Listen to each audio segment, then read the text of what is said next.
Leviticus chapter 1. The Lord called to Moses and spoke to him from the tent of meeting. He said, Speak to the Israelites and say to them, When any of you brings an offering to the Lord, bring as your offering an animal from either the herd or the flock. If the offering is a burnt offering from the herd, he is to offer a male without defect. He must present it at the entrance to the tent of meeting so that it will be acceptable to the Lord. He is to lay his hand on the head of the burnt offering, and it will be accepted on his behalf to make atonement for him. He is to slaughter the young bull before the Lord, and then Aaron's sons, the priests, shall bring the blood and sprinkle it against the altar on all sides at the entrance to the tent of meeting. He is to skin the burnt offering and cut it into pieces. The sons of Aaron, the priest, are to put fire on the altar and arrange wood on the fire. Then Aaron's sons, the priests, shall arrange the pieces, including the head and the fat, on the burning wood that is on the altar. He is to wash the inner parts and the legs with water, and the priest is to burn all of it on the altar. It is a burnt offering, an offering made by fire, an aroma pleasing to the Lord. If the offering is a burnt offering from the flock, from either the sheep or the goats, he is to offer a male without defect. He is to slaughter it at the north side of the altar before the Lord. And Aaron's sons, the priests, shall sprinkle its blood against the altar on all sides. He is to cut it into pieces, and the priest shall arrange them, including the head and the fat, on the burning wood that is on the altar. He is to wash the inner parts and the legs with water, and the priest is to bring all of it and burn it on the altar. It is a burnt offering, an offering made by fire, an aroma pleasing to the Lord. If the offering to the Lord is a burnt offering of birds, he is to offer a dove or a young pigeon. The priest shall bring it to the altar, wring off the head, and burn it on the altar. Its blood shall be drained out on the side of the altar. He is to remove the crop with its contents, and throw it to the east side of the altar where the ashes are. He shall tear it open by the wings, not severing it completely, and then the priest shall burn it on the wood that is on the fire on the altar. It is a burnt offering, an offering made by fire, and aroma pleasing to the Lord. Chapter 2. When someone brings a grain offering to the Lord, his offering is to be of fine flour. He is to pour oil on it, put incense on it, and take it to Aaron's sons the priests. The priest shall take a handful of the fine flour and oil, together with all the incense, and burn this as a memorial portion on the altar, an offering made by fire, an aroma pleasing to the Lord. The rest of the grain offering belongs to Aaron and his sons. It is a most holy part of the offerings made to the Lord by fire. If you bring a grain offering baked in an oven, it is to consist of fine flour, cakes made without yeast and mixed with oil, or wafers made without yeast and spread with oil. If your grain offering is prepared on a griddle, it is to be made of fine flour mixed with oil and without yeast. Crumble it and pour oil on it. It is a grain offering. If your grain offering is cooked in a pan, it is to be made of fine flour and oil. Bring the grain offering made of these things to the Lord. Present it to the priest, who shall take it to the altar. He shall take out the memorial portion from the grain offering and burn it on the altar as an offering made by fire, an aroma pleasing to the Lord. The rest of the grain offering belongs to Aaron and his sons. It is a most holy part of the offerings made to the Lord by fire. Every grain offering you bring to the Lord must be made without yeast, for you are not to burn any yeast or honey in an offering made to the Lord by fire. You may bring them to the Lord as an offering of the first fruits, but they are not to be offered on the altar as a pleasing aroma. Season all your grain offerings with salt. Do not leave the salt of the covenant of your God out of your grain offerings. Add salt to all your offerings. If you bring a grain offering of first fruits to the Lord, offer crushed heads of new grain roasted in the fire. Put oil and incense on it. It is a grain offering. The priest shall burn the memorial portion of the crushed grain and the oil, together with all the incense, as an offering made to the Lord by fire. Chapter 3. If someone's offering is a fellowship offering, and he offers an animal from the herd, whether male or female, he is to present before the Lord an animal without defect. He is to lay his hand on the head of his offering and slaughter it at the entrance to the tent of meeting. Then Aaron's sons, the priest, shall sprinkle the blood against the altar on all sides. From the fellowship offering he is to bring a sacrifice made to the Lord by fire. All the fat that covers the inner parts or is connected to them, both kidneys with the fat on them near the loins, and the covering of the liver, which he will remove with the kidneys. Then Aaron's sons are to burn it on the altar on top of the burnt offering that is on the burning wood, as an offering made by fire, an aroma pleasing to the Lord. If he offers an animal from the flock as a fellowship offering to the Lord, he is to offer a male or female without defect. If he offers a lamb, he is to present it before the Lord. He is to lay his hand on the head of his offering and slaughter it in front of the tent of meeting. Then Aaron's son shall sprinkle its blood against the altar on all sides. From the fellowship offering he is to bring a sacrifice made to the Lord by fire, its fat, the entire fat tail cut off close to the backbone, all the fat that covers the inner parts or is connected to them, both kidneys with the fat on them near the loins, and the covering of the liver, which he will remove with the kidneys. The priest shall burn them on the altar as food, an offering made to the Lord by fire. If his offering is a goat, he is to present it before the Lord. He is to lay his hand on its head and slaughter it in front of the tent of meeting. Then Aaron's son shall sprinkle its blood against the altar on all sides. From what he offers he is to make this offering to the Lord by fire. All the fat that covers the inner parts or is connected to them, both kidneys with the fat on them near the loins, and the covering of the liver, which he will remove with the kidneys. The priest shall burn them on the altar as food, an offering made by fire, a pleasing aroma. All the fat is the Lord's. This is a lasting ordinance for the generations to come. Wherever you live, you must not eat any fat or any blood. Chapter 4. The Lord said to Moses, Say to the Israelites, when anyone sins unintentionally and does what is forbidden in any of the Lord's commands, if the anointed priest sins, bringing guilt on the people, he must bring to the Lord a young bull without defect as a sin offering for the sin he has committed. He is to present the bull at the entrance to the tent of meeting before the Lord. He is to lay his hand on its head and slaughter it before the Lord. Then the anointed priest shall take some of the bull's blood and carry it into the tent of meeting. He is to dip his finger into the blood and sprinkle some of it 7 times before the Lord in front of the curtain of the sanctuary. The priest shall then put some of the blood on the horns of the altar of fragrant incense that is before the Lord in the tent of meeting. The rest of the bull's blood he shall pour out at the base of the altar of burnt offering at the entrance to the tent of meeting.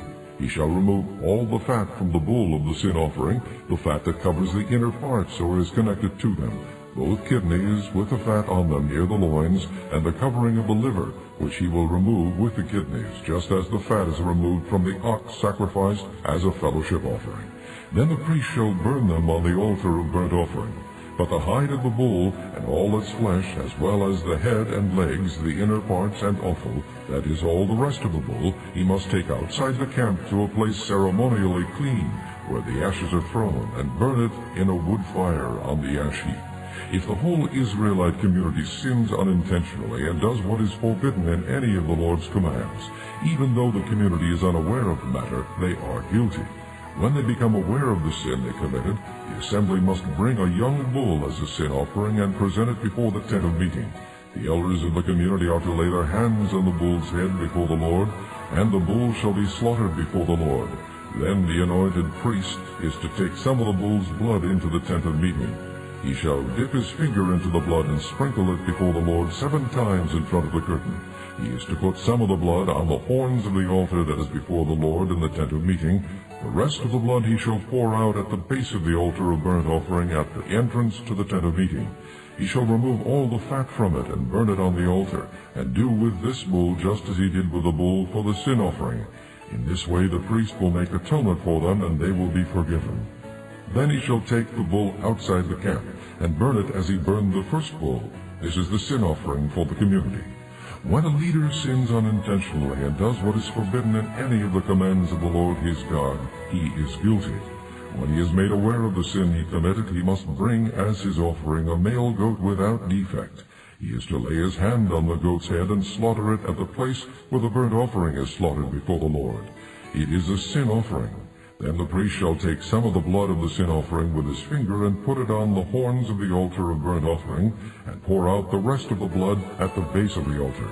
He shall burn all the fat on the altar as he burned the fat of the fellowship offering. In this way the priest will make atonement for the man's sin, and he will be forgiven. If a member of the community sins unintentionally and does what is forbidden in any of the Lord's commands, he is guilty. When he is made aware of the sin he committed, he must bring as his offering for the sin he committed a female goat without defect. He is to lay his hand on the head of the sin offering, and slaughter it at the place of the burnt offering. Then the priest is to take some of the blood with his finger and put it on the horns of the altar of burnt offering, and pour out the rest of the blood at the base of the altar. He shall remove all the fat, just as the fat is removed from the fellowship offering, and the priest shall burn it on the altar as an aroma pleasing to the Lord. In this way the priest will make atonement for him, and he will be forgiven. If he brings a lamb as his sin offering, he is to bring a female without defect. He is to lay his hand on its head and slaughter it for a sin offering at the place where the burnt offering is slaughtered. Then the priest shall take some of the blood of the sin offering with his finger, and put it on the horns of the altar of burnt offering, and pour out the rest of the blood at the base of the altar. He shall remove all the fat, just as the fat is removed from the lamb of the fellowship offering, and the priest shall burn it on the altar on top of the offerings made to the Lord by fire. In this way the priest will make atonement for him for the sin he has committed, and he will be forgiven. Chapter 5. If a person sins because he does not speak up when he hears a public charge to testify regarding something he has seen or learned about, he will be held responsible. Or if a person touches anything ceremonially unclean, whether the carcasses of unclean wild animals, or of unclean livestock, or of unclean creatures that move along the ground, even though he is unaware of it, he has become unclean and is guilty. Or if he touches human uncleanness, anything that would make him unclean, even though he is unaware of it, when he learns of it, he will be guilty. Or if a person thoughtlessly takes an oath to do anything, whether good or evil, in any matter one might carelessly swear about, even though he is unaware of it, in any case when he learns of it, he will be guilty. When anyone is guilty of any of these ways, he must confess in what way he has sinned, and as a penalty for the sin he has committed, he must bring to the Lord a female lamb or goat from the flock as a sin offering, and the priest shall make atonement for him for his sin. If he cannot afford a lamb, he is to bring 2 doves or 2 young pigeons to the Lord as a penalty for his sin, one for a sin offering and the other for a burnt offering. He is to bring them to the priest, who shall first offer the one for the sin offering. He is to wring its head from its neck, not severing it completely, and is to sprinkle some of the blood of the sin offering against the side of the altar.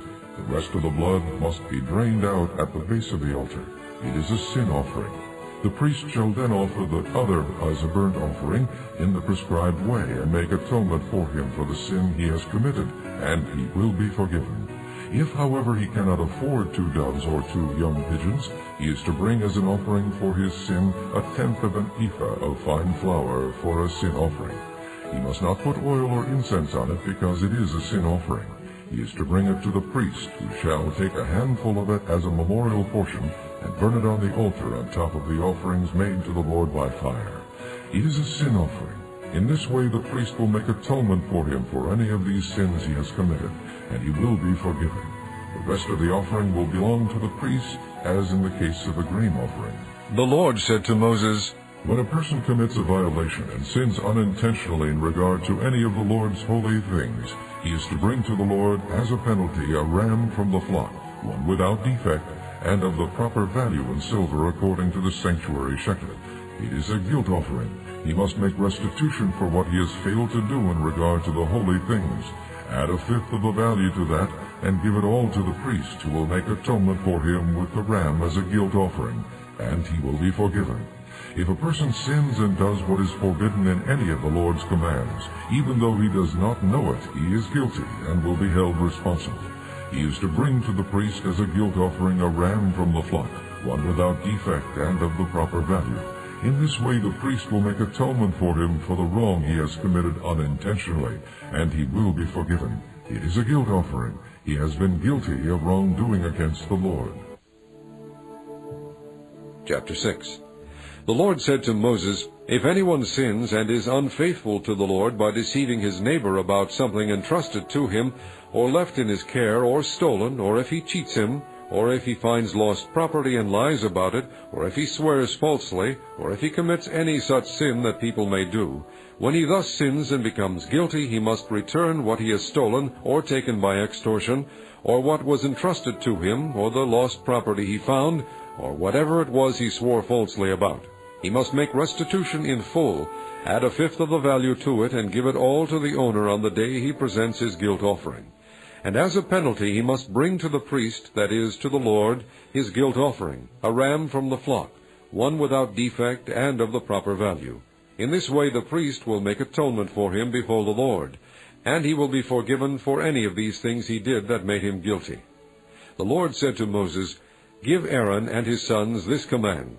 These are the regulations for the burnt offering. The burnt offering is to remain on the altar hearth throughout the night till morning, and the fire must be kept burning on the altar. The priest shall then put on his linen clothes with linen undergarments next to his body, and shall remove the ashes of the burnt offering that the fire has consumed on the altar, and place them beside the altar.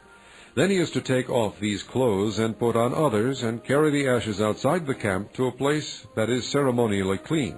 The fire on the altar must be kept burning, it must not go out. Every morning the priest is to add firewood and arrange the burnt offering on the fire, and burn the fat of the fellowship offerings on it. The fire must be kept burning on the altar continuously, it must not go out. These are the regulations for the grain offering. Aaron's sons are to bring it before the Lord in front of the altar. The priest is to take a handful of fine flour and oil, together with all the incense on the grain offering, and burn the memorial portion on the altar as an aroma pleasing to the Lord. Aaron and his sons shall eat the rest of it, but it is to be eaten without yeast in a holy place. They are to eat it in the courtyard of the tent of meeting. It must not be baked with yeast. I have given it as their share of the offerings made to me by fire. Like the sin offering and the guilt offering, it is most holy. Any male descendant of Aaron may eat it. It is his regular share of the offerings made to the Lord by fire for the generations to come. Whatever touches them will become holy. The Lord also said to Moses, "This is the offering Aaron and his sons are to bring to the Lord on the day he is anointed, 1/10 of an ephah of fine flour as a regular grain offering, half of it in the morning and half in the evening.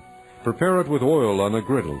Bring it well mixed, and present the grain offering broken in pieces as an aroma pleasing to the Lord. The son who is to succeed him as anointed priest shall prepare it.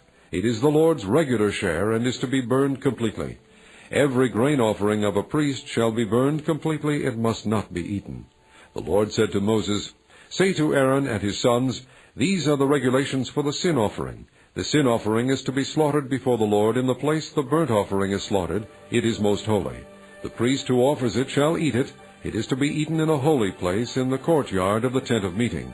Whatever touches any of the flesh will become holy, and if any of the blood is spattered on a garment, you must wash it in a holy place. The clay pot the meat is cooked in must be broken.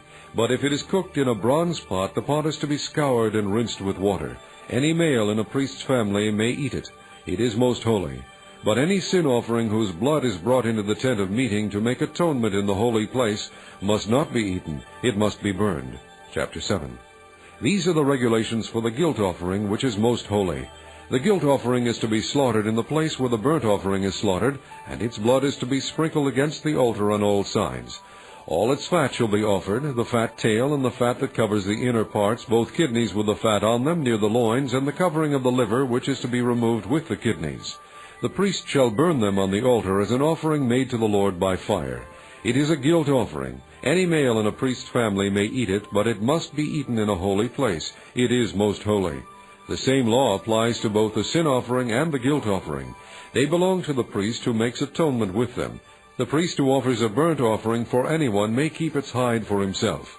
Every grain offering baked in an oven or cooked in a pan or on a griddle belongs to the priest who offers it, and every grain offering, whether mixed with oil or dry, belongs equally to all the sons of Aaron. These are the regulations for the fellowship offering a person may present to the Lord.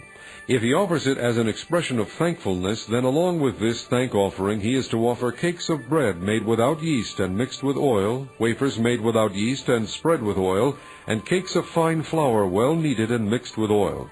Along with his fellowship offering of thanksgiving, he is to present an offering with cakes of bread made with yeast. He is to bring one of each kind as an offering, a contribution to the Lord. It belongs to the priest who sprinkles the blood of the fellowship offering. The meat of his fellowship offering of thanksgiving must be eaten on the day it is offered. He must leave none of it till morning. If, however, his offering is the result of a vow or is a free will offering, the sacrifice shall be eaten on the day he offers it, but anything left over may be eaten on the next day. Any meat of the sacrifice left over till the third day must be burned up. If any meat of the fellowship offering is eaten on the third day, it will not be accepted. It will not be credited to the one who offered it, for it is impure. The person who eats any of it will be held responsible. Meat that touches anything ceremonially unclean must not be eaten. It must be burned up. As for other meat, anyone ceremonially clean may eat it. But if anyone who is unclean eats any meat of the fellowship offering belonging to the Lord, that person must be cut off from his people. If anyone touches something unclean, whether human uncleanness, or an unclean animal, or any unclean, detestable thing, and then eats any of the meat of the fellowship offering belonging to the Lord, that person must be cut off from his people. The Lord said to Moses, "Say to the Israelites, do not eat any of the fat of cattle, sheep, or goats. The fat of an animal found dead or torn by wild animals may be used for any other purpose, but you must not eat it. Anyone who eats the fat of an animal from which an offering by fire may be made to the Lord must be cut off from his people. And wherever you live, you must not eat the blood of any bird or animal. If anyone eats blood, that person must be cut off from his people." The Lord said to Moses, "Say to the Israelites, anyone who brings a fellowship offering to the Lord is to bring part of it as his sacrifice to the Lord. With his own hands he is to bring the offering made to the Lord by fire. He is to bring the fat, together with the breast, and wave the breast before the Lord as a wave offering. The priest shall burn the fat on the altar, but the breast belongs to Aaron and his sons. You are to give the right thigh of your fellowship offerings to the priest as a contribution.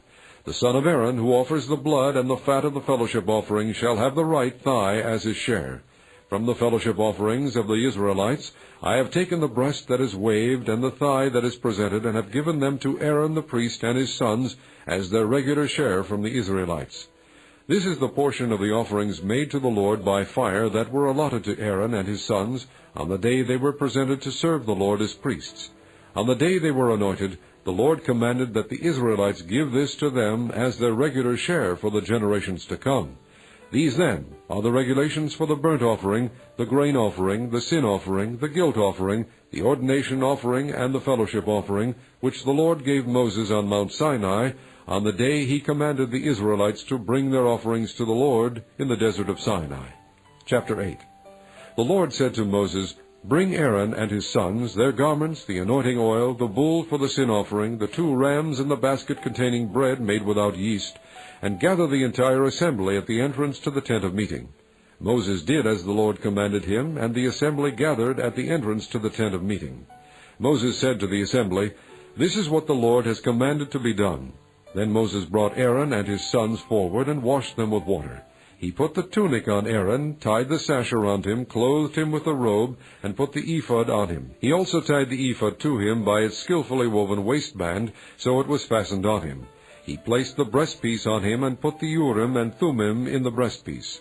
Then he placed the turban on Aaron's head and set the gold plate, the sacred diadem, on the front of it, as the Lord commanded Moses. Then Moses took the anointing oil and anointed the tabernacle and everything in it, and so consecrated them. He sprinkled some of the oil on the altar 7 times, anointing the altar and all its utensils and the basin with its stand to consecrate them. He poured some of the anointing oil on Aaron's head and anointed him to consecrate him. Then he brought Aaron's sons forward, put tunics on them, tied sashes around them, and put headbands on them, as the Lord commanded Moses. He then presented the bull for the sin offering, and Aaron and his sons laid their hands on its head. Moses slaughtered the bull and took some of the blood, and with his finger he put it on all the horns of the altar to purify the altar. He poured out the rest of the blood at the base of the altar. So he consecrated it to make atonement for it. Moses also took all the fat around the inner parts, the covering of the liver, and both kidneys and their fat, and burned it on the altar. But the bull with its hide and its flesh and its offal he burned up outside the camp, as the Lord commanded Moses. He then presented the ram for the burnt offering, and Aaron and his sons laid their hands on its head. Then Moses slaughtered the ram and sprinkled the blood against the altar on all sides. He cut the ram into pieces and burned the head, the pieces, and the fat. He washed the inner parts and the legs with water, and burned the whole ram on the altar as a burnt offering, a pleasing aroma, an offering made to the Lord by fire, as the Lord commanded Moses. He then presented the other ram, the ram for the ordination, and Aaron and his sons laid their hands on its head. Moses slaughtered the ram and took some of its blood and put it on the lobe of Aaron's right ear, on the thumb of his right hand, and on the big toe of his right foot. Moses also brought Aaron's sons forward, and put some of the blood on the lobes of their right ears, on the thumbs of their right hands, and on the big toes of their right feet. Then he sprinkled blood against the altar on all sides. He took the fat tail, all the fat around the inner parts, the covering of the liver, both kidneys and their fat, and the right thigh. Then from the basket of bread made without yeast, which was before the Lord, he took a cake of bread, and one made with oil, and a wafer. He put these on the fat portions and on the right thigh. He put all these in the hands of Aaron and his sons, and waved them before the Lord as a wave offering. Then Moses took them from their hands and burned them on the altar on top of the burnt offering as an ordination offering, a pleasing aroma, an offering made to the Lord by fire. He also took the breast, Moses' share of the ordination ram, and waved it before the Lord as a wave offering, as the Lord commanded Moses. Then Moses took some of the anointing oil and some of the blood from the altar and sprinkled them on Aaron and his garments and on his sons and their garments. So he consecrated Aaron and his garments and his sons and their garments. Moses then said to Aaron and his sons, Cook the meat at the entrance to the tent of meeting, and eat it there with the bread from the basket of ordination offerings, as I commanded, saying, Aaron and his sons are to eat it. Then burn up the rest of the meat and the bread. Do not leave the entrance to the tent of meeting for 7 days, until the days of your ordination are completed, for your ordination will last 7 days. What has been done today was commanded by the Lord, to make atonement for you. You must stay at the entrance to the tent of meeting day and night for 7 days, and do what the Lord requires, so you will not die. For that is what I have commanded. So Aaron and his sons did everything the Lord commanded through Moses. Chapter 9. On the 8th day Moses summoned Aaron and his sons and the elders of Israel. He said to Aaron, Take a bull calf for your sin offering, and a ram for your burnt offering, both without defect, and present them before the Lord. Then say to the Israelites, Take a male goat for a sin offering, a calf and a lamb, both a year old and without defect, for a burnt offering, and an ox, and a ram for a fellowship offering, to sacrifice before the Lord, together with a grain offering mixed with oil. For today the Lord will appear to you. They took the things Moses commanded to the front of the tent of meeting, and the entire assembly came near and stood before the Lord. Then Moses said, This is what the Lord has commanded you to do, so that the glory of the Lord may appear to you. Moses said to Aaron, Come to the altar and sacrifice your sin offering and your burnt offering, and make atonement for yourself and the people. Sacrifice the offering that is for the people, and make atonement for them as the Lord has commanded. So Aaron came to the altar and slaughtered the calf as a sin offering for himself. His sons brought the blood to him, and he dipped his finger into the blood and put it on the horns of the altar. The rest of the blood he poured out at the base of the altar. On the altar he burned the fat, the kidneys, and the covering of the liver from the sin offering, as the Lord commanded Moses. The flesh and the hide he burned up outside the camp. Then he slaughtered the burnt offering. His sons handed him the blood, and he sprinkled it against the altar on all sides. They handed him the burnt offering piece by piece, including the head, and he burned them on the altar. He washed the inner parts and the legs and burned them on top of the burnt offering on the altar. Aaron then brought the offering that was for the people. He took the goat for the people's sin offering and slaughtered it, and offered it for a sin offering as he did with the first one. He brought the burnt offering and offered it in the prescribed way. He also brought the grain offering, took a handful of it, and burned it on the altar in addition to the morning's burnt offering. He slaughtered the ox and the ram as the fellowship offering for the people. His sons handed him the blood, and he sprinkled it against the altar on all sides. But the fat portions of the ox and the ram, the fat tail, the layer of fat, the kidneys, and the covering of the liver, these they laid on the breasts, and then Aaron burned the fat on the altar. Aaron waved the breast and the right thigh before the Lord as a wave offering, as Moses commanded. Then Aaron lifted his hands toward the people and blessed them, and having sacrificed the sin offering, the burnt offering, and the fellowship offering, he stepped down.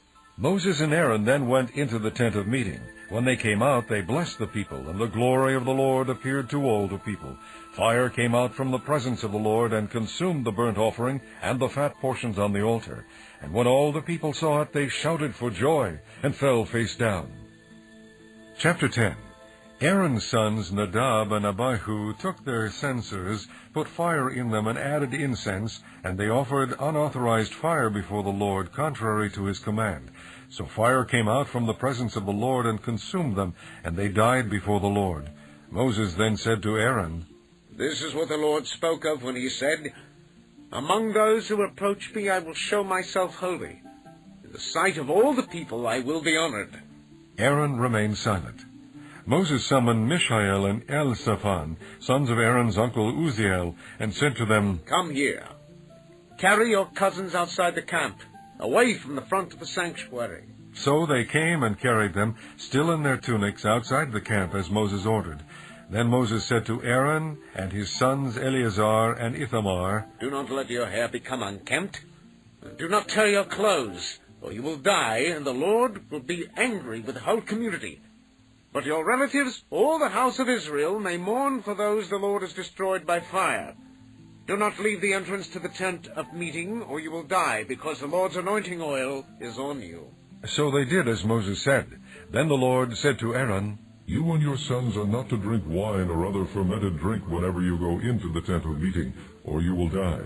This is a lasting ordinance for the generations to come. You must distinguish between the holy and the common, between the unclean and the clean, and you must teach the Israelites all the decrees the Lord has given them through Moses.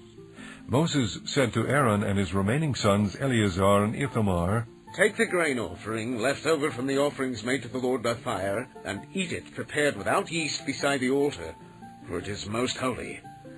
Eat it in a holy place, because it is your share and your son's share of the offerings made to the Lord by fire.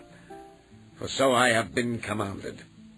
And that you and your sons and your daughters may eat the breast that was waved and the thigh that was presented. Eat them in a ceremonially clean place. They have been given to you and your children as your share of the Israelites' fellowship offerings. The thigh that was presented and the breast that was waved must be brought with the fat portions of the offerings made by fire, to be waved before the Lord as a wave offering. This will be the regular share for you and your children, as the Lord has commanded." When Moses inquired about the goat of the sin offering and found that it had been burned up, he was angry with Eleazar and Ithamar, Aaron's remaining sons, and asked, "Why didn't you eat the sin offering in the sanctuary area? It is most holy. It was given to you to take away the guilt of the community by making atonement for them before the Lord. Since its blood was not taken into the holy place, you should have eaten the goat in the sanctuary area, as I commanded." Aaron replied to Moses, "Today they sacrifice their sin offering and their burnt offering before the Lord, but such things as this have happened to me. Would the Lord have been pleased if I had eaten the sin offering today?" When Moses heard this, he was satisfied. Chapter 11. The Lord said to Moses and Aaron, "Say to the Israelites, of all the animals that live on land, these are the ones you may eat. You may eat any animal that has a split hoof completely divided and that chews the cud. There are some that only chew the cud or only have a split hoof, but you must not eat them. The camel, though it chews the cud, does not have a split hoof. It is ceremonially unclean for you. The coney, though it chews the cud, does not have a split hoof. It is unclean for you. The rabbit, though it chews the cud, does not have a split hoof. It is unclean for you. And the pig, though it has a split hoof completely divided, does not chew the cud. It is unclean for you. You must not eat their meat or touch their carcasses. They are unclean for you. Of all the creatures living in the water of the seas and the streams, you may eat any that have fins and scales. But all creatures in the seas or streams that do not have fins and scales, whether among all the swarming things or among all the other living creatures in the water, you are to detest. And since you are to detest them, you must not eat their meat, and you must detest their carcasses. Anything living in the water that does not have fins and scales is to be detestable to you.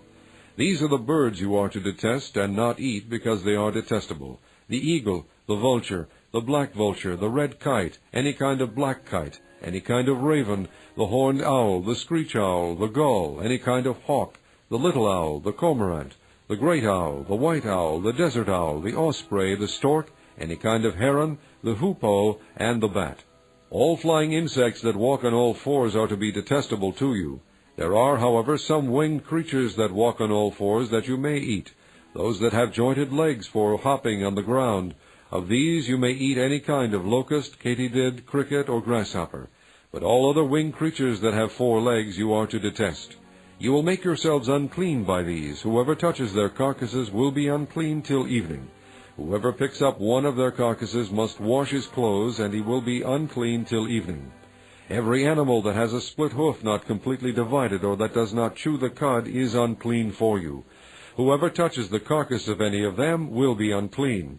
Of all the animals that walk on all fours, those that walk on their paws are unclean for you. Whoever touches their carcasses will be unclean till evening. Anyone who picks up their carcasses must wash his clothes, and he will be unclean till evening. They are unclean for you. Of the animals that move about on the ground, these are unclean for you: the weasel, the rat, any kind of great lizard, the gecko, the monitor lizard, the wall lizard, the skink, and the chameleon. Of all those that move along the ground, these are unclean for you. Whoever touches them when they are dead will be unclean till evening. When one of them dies and falls on something, that article, whatever its use, will be unclean, whether it is made of wood, cloth, hide, or sackcloth. Put it in water. It will be unclean till evening, and then it will be clean. If one of them falls into a clay pot, everything in it will be unclean, and you must break the pot. Any food that could be eaten but has water on it from such a pot is unclean, and any liquid that could be drunk from it is unclean. Anything that one of their carcasses falls on becomes unclean. An oven or cooking pot must be broken up. They are unclean, and you are to regard them as unclean. A spring, however, or a cistern for collecting water remains clean, but anyone who touches one of these carcasses is unclean. If a carcass falls on any seeds that are to be planted, they remain clean. But if water has been put on the seed and a carcass falls on it, it is unclean for you. If an animal that you are allowed to eat dies, anyone who touches the carcass will be unclean till evening. Anyone who eats some of the carcass must wash his clothes, and he will be unclean till evening. Anyone who picks up the carcass must wash his clothes, and he will be unclean till evening. Every creature that moves about on the ground is detestable. It is not to be eaten. You are not to eat any creature that moves about on the ground. Whether it moves on its belly, or walks on all fours, or on many feet, it is detestable. Do not defile yourselves by any of these creatures. Do not make yourselves unclean by means of them, or be made unclean by them. I am the Lord your God. Consecrate yourselves and be holy, because I am holy. Do not make yourselves unclean by any creature that moves about on the ground. I am the Lord who brought you up out of Egypt to be your God. Therefore be holy, because I am holy. These are the regulations concerning animals, birds, every living thing that moves in the water, and every creature that moves about on the ground. You must distinguish between the unclean and the clean, between living creatures that may be eaten and those that may not be eaten. Chapter 12. The Lord said to Moses, Say to the Israelites, A woman who becomes pregnant and gives birth to a son will be ceremonially unclean for 7 days, just as she is unclean during her monthly period. On the 8th day the boy is to be circumcised. Then the woman must wait 33 days to be purified from her bleeding. She must not touch anything sacred or go to the sanctuary until the days of her purification are over. If she gives birth to a daughter, for 2 weeks the woman will be unclean, as during her period. Then she must wait 66 days to be purified from her bleeding.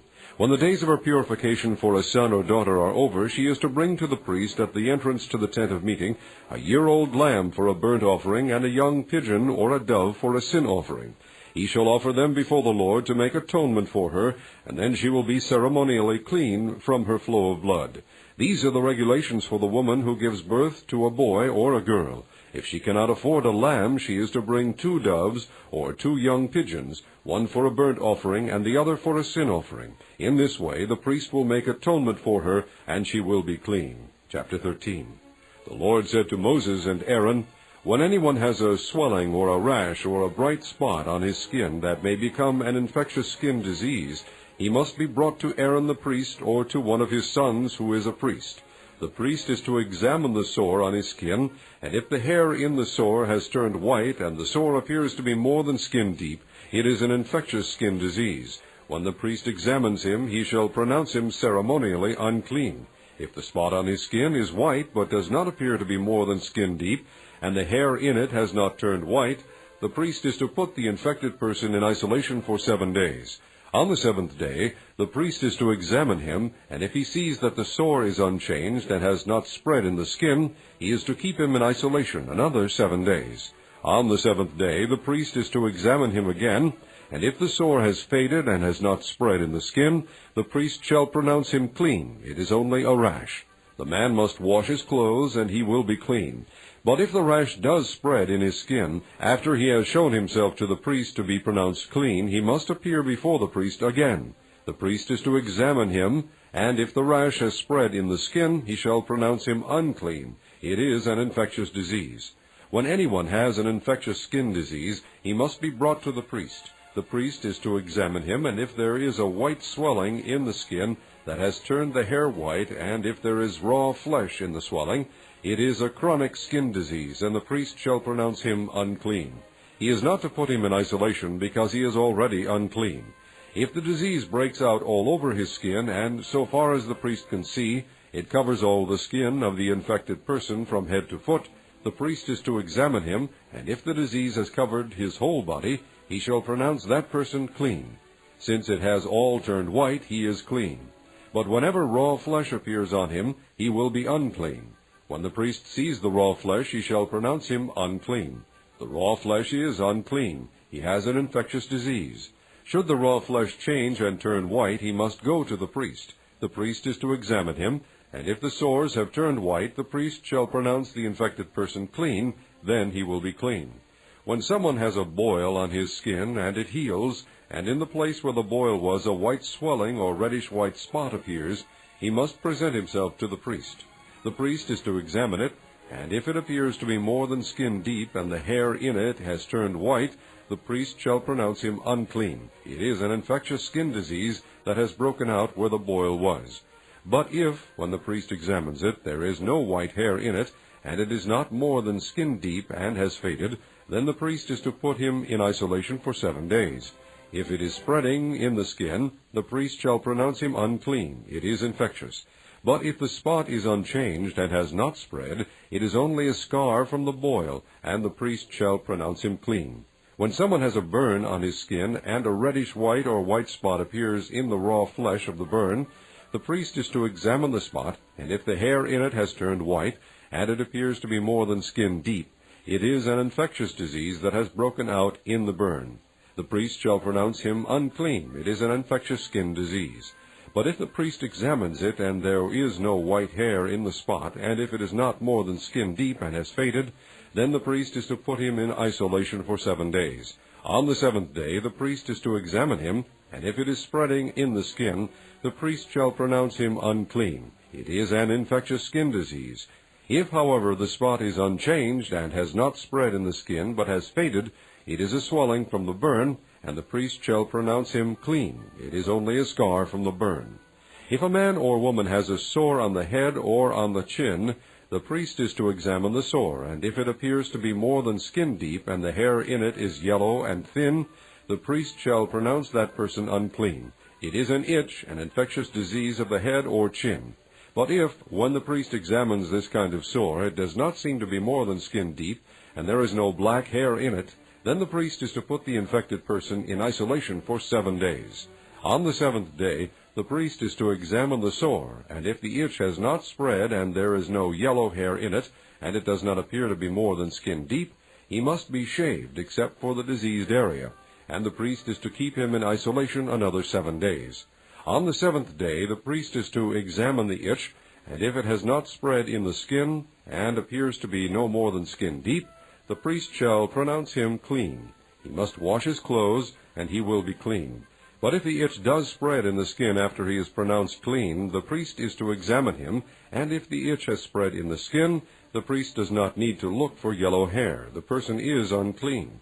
If, however, in his judgment it is unchanged and black hair has grown in it, the itch is healed. He is clean, and the priest shall pronounce him clean.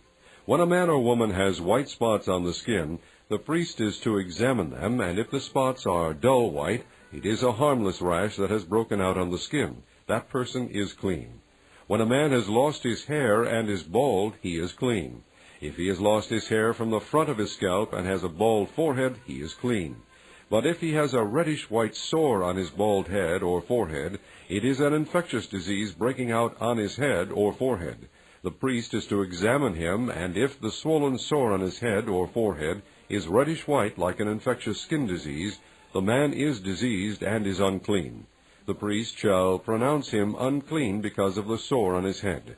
The person with such an infectious disease must wear torn clothes, let his hair be unkempt, cover the lower part of his face, and cry out, Unclean, unclean. As long as he has the infection, he remains unclean. He must live alone. He must live outside the camp. If any clothing is contaminated with mildew, any woolen or linen clothing, any woven or knitted material of linen or wool, any leather or anything made of leather, and if the contamination in the clothing or leather or woven or knitted material or any leather article is greenish or reddish, it is a spreading mildew and must be shown to the priest. The priest is to examine the mildew and isolate the affected article for 7 days. On the 7th day he is to examine it, and if the mildew has spread in the clothing or the woven or knitted material or the leather, whatever its use, it is a destructive mildew. The article is unclean. He must burn up the clothing or the woven or knitted material of wool or linen or any leather article that has the contamination in it, because the mildew is destructive. The article must be burned up. But if when the priest examines it, the mildew has not spread in the clothing, or the woven or knitted material, or the leather article, he shall order that the contaminated article be washed. Then he is to isolate it for another 7 days. After the affected article has been washed, the priest is to examine it, and if the mildew has not changed its appearance, even though it has not spread, it is unclean. Burn it with fire, whether the mildew has affected one side or the other. If when the priest examines it, the mildew has faded after the article has been washed, he is to tear the contaminated part out of the clothing, or the leather, or the woven or knitted material. But if it reappears in the clothing, or in the woven or knitted material, or in the leather article, it is spreading, and whatever has the mildew must be burned with fire. The clothing, or the woven or knitted material, or any leather article that has been washed, and is rid of the mildew, must be washed again, and it will be clean. These are the regulations concerning contamination by mildew in woolen or linen clothing, woven or knitted material, or any leather article, for pronouncing them clean or unclean. Chapter 14.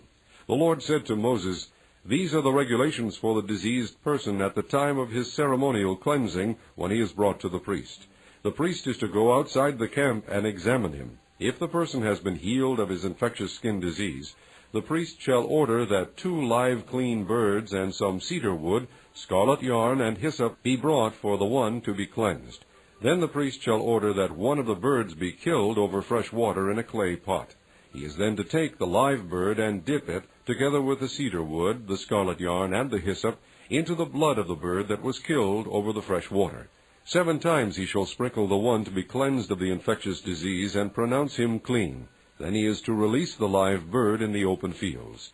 The person to be cleansed must wash his clothes, shave off all his hair, and bathe with water. Then he will be ceremonially clean. After this he may come into the camp, but he must stay outside his tent for 7 days.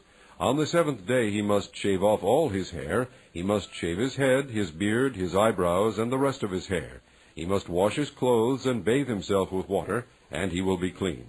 On the 8th day he must bring 2 male lambs and 1 ewe lamb a year old, each without defect, along with 3/10 of an ephah of fine flour mixed with oil for a grain offering, and 1 log of oil.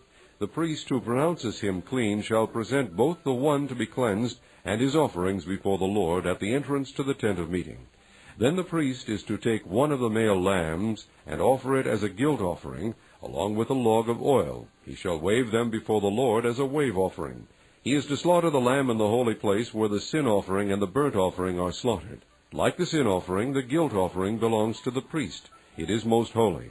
The priest is to take some of the blood of the guilt offering and put it on the lobe of the right ear of the one to be cleansed, on the thumb of his right hand, and on the big toe of his right foot.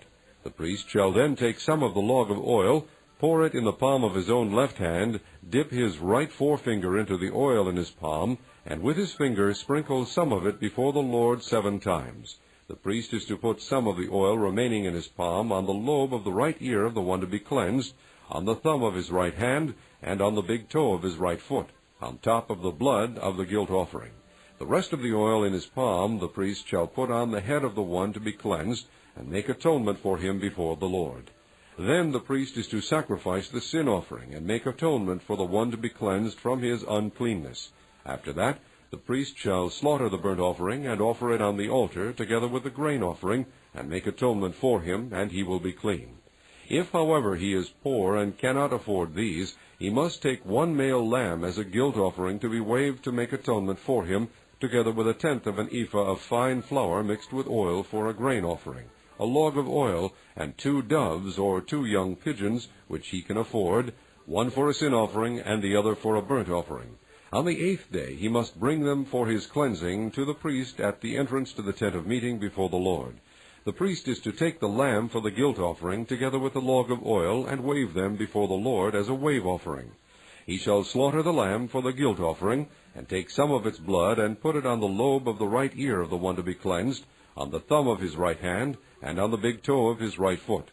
The priest is to pour some of the oil into the palm of his own left hand, and with his right forefinger sprinkle some of the oil from his palm 7 times before the Lord.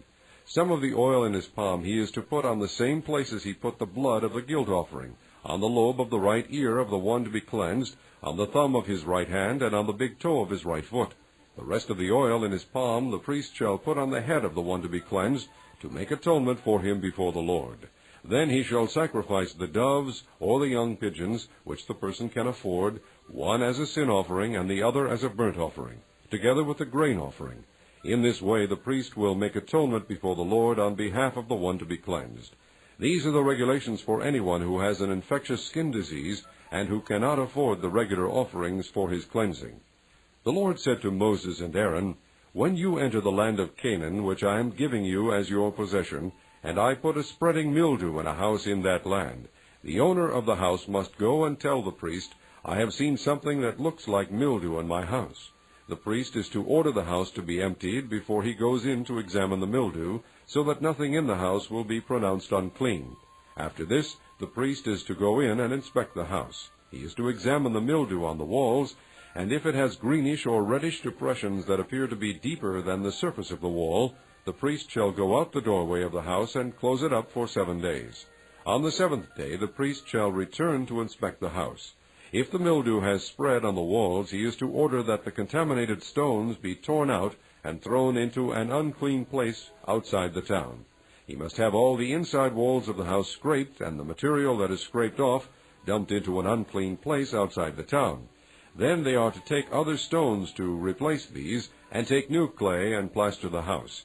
If the mildew reappears in the house after the stones have been torn out and the house scraped and plastered, the priest is to go and examine it, and if the mildew has spread in the house, it is a destructive mildew. The house is unclean. It must be torn down, its stones, timbers, and all the plaster, and taken out of the town to an unclean place. Anyone who goes into the house while it is closed up will be unclean till evening. Anyone who sleeps or eats in the house must wash his clothes. But if the priest comes to examine it, and the mildew has not spread after the house has been plastered, he shall pronounce the house clean, because the mildew is gone. To purify the house he is to take 2 birds and some cedar wood, scarlet yarn, and hyssop. He shall kill one of the birds over fresh water in a clay pot. Then he is to take the cedar wood, the hyssop, the scarlet yarn, and the live bird, dip them into the blood of the dead bird and the fresh water, and sprinkle the house 7 times. He shall purify the house with the bird's blood, the fresh water, the live bird, the cedar wood, the hyssop, and the scarlet yarn. Then he is to release the live bird in the open fields outside the town. In this way he will make atonement for the house, and it will be clean. These are the regulations for any infectious skin disease, for an itch, for mildew in clothing or in a house, and for a swelling, a rash, or a bright spot, to determine when something is clean or unclean. These are the regulations for infectious skin diseases and mildew. Chapter 15. The Lord said to Moses and Aaron, "Speak to the Israelites and say to them, 'When any man has a bodily discharge, the discharge is unclean. Whether it continues flowing from his body or is blocked, it will make him unclean. This is how his discharge will bring about uncleanness.